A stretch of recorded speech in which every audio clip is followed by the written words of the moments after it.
Well, hello there and welcome back for another very special Dukascopy Debate. Well, for today's Dukascopy Debate, we are going to have a look at the Italian elections, where we witnessed a deadlock between Berlusconi, Bersani and of course the comedian Grillo. Well, today back in the economic ring we have Hollenbeck on leash, and today he is going to face our very own business Geneva insider David Smith. So guys, we are pretty much going to take Italy apart and put it back together. Who is pro Berlusconi? Who wants him back? Well, I would love to see Berlusconi back. I think he has been extremely astute over the last few years.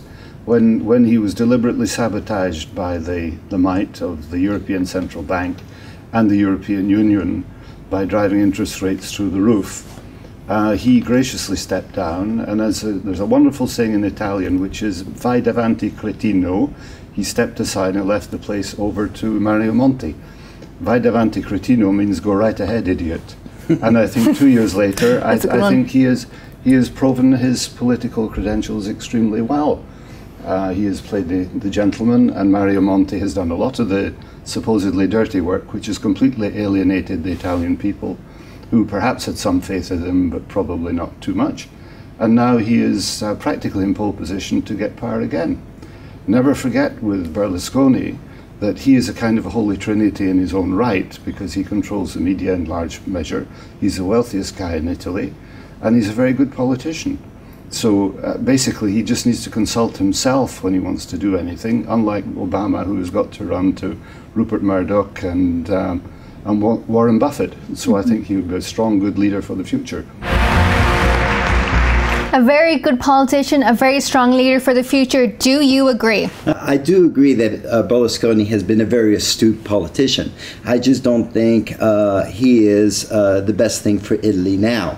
What we're going down is the path that I anticipated, in the sense that if Berlusconi forms a government with Bersani, he's probably going to require the elimination of the property taxes that were put on by Monti. The problem is that Italy is sitting on a 127% debt to GDP ratio, and we know that the ECB is going to have a hard time basically purchasing Italian bonds, of which it holds 50% in its assets at the moment. It's going to have a difficult time purchasing government bonds if Italy doesn't accept a bailout program. Okay, Germany is not going to allow that to occur. And I'm always reminded what Berlusconi said a year ago when he wasn't in power. He basically said is that Italy has printing presses too.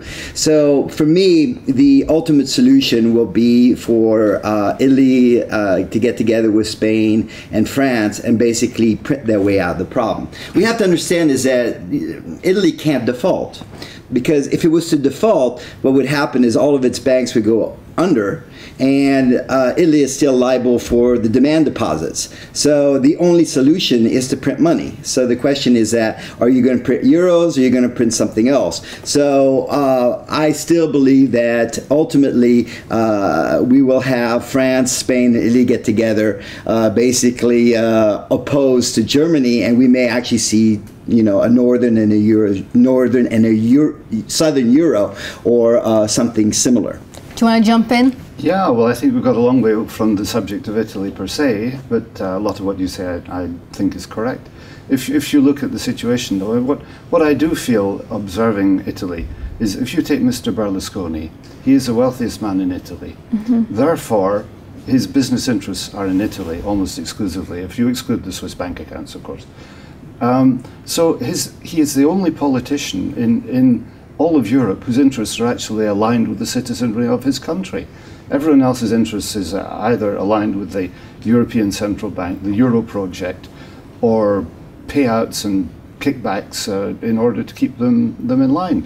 So Berlusconi has the strength, the financial means to actually stand up and do what he wants and to lead the country. And as for staying within the Eurozone, I mean, as you very correctly say, he has a printing press. Perhaps what he should do is default leave and use his printing press. And that way, Italy would regain its sovereignty in the same way as Iceland did. Yeah, I see no other way. Either you leave the euro independently and go back to the lira, or you get your neighbors who are also in trouble, which is Spain and a little lesser degree France, to basically print yourself out of your problem. And obviously Germany, we've seen it in Germany at the moment, is that we're hearing a lot more noise about the fact that the ECB its mandate is not to basically be fiscal policy, it's not to bail out countries. And I expect a significant clash between northern Euro countries and southern Euro countries very shortly. Yeah, I think as well though, you know, if the consequences of Italy defaulting and leaving would fall extremely severely on the northern European banks. If you watch what's happened in the last couple of days, you see Deutsche Bank is marked down, Barclays is marked down. We haven't really talked about the French banks who are so much in the hock to Italy that they would go bankrupt immediately on the write-off of the debt. So basically what people are trying to do is to keep Italy inside the debtor's prison and subject to directions from basically from Brussels. And this is wholly unacceptable. It is against the sovereign principles of the individual states within the euro. And if the only way to break the system is for someone such as a Berlusconi to take Italy out of it, then I would be delighted. I totally agree with what you said about the French banks in the sense that their commitments to southern European countries. I would qualify for German banks. I think the smart money has been get out of this region, and we've seen that most of the debt that's been picked up by Spain or Italy have been basically internal. We've had a lot of capital outflows due to the fact that a lot of German banks are reducing their positions on their sovereign debt to southern countries.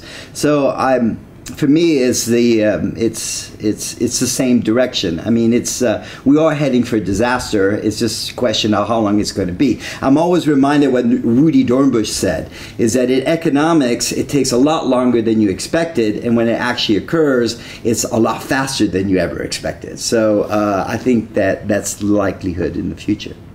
Well, I keep hearing, I agree, but what do you not agree on? Well, that we haven't really implemented the type of austerity that we need to implement. And the reason we can't do that is, like I said before, is democracy is like two wolves and a lamb voting on what to have for dinner. And in Europe, we currently have a situation where you either work for the government or your paycheck is determined on, your paycheck is dependent on the government.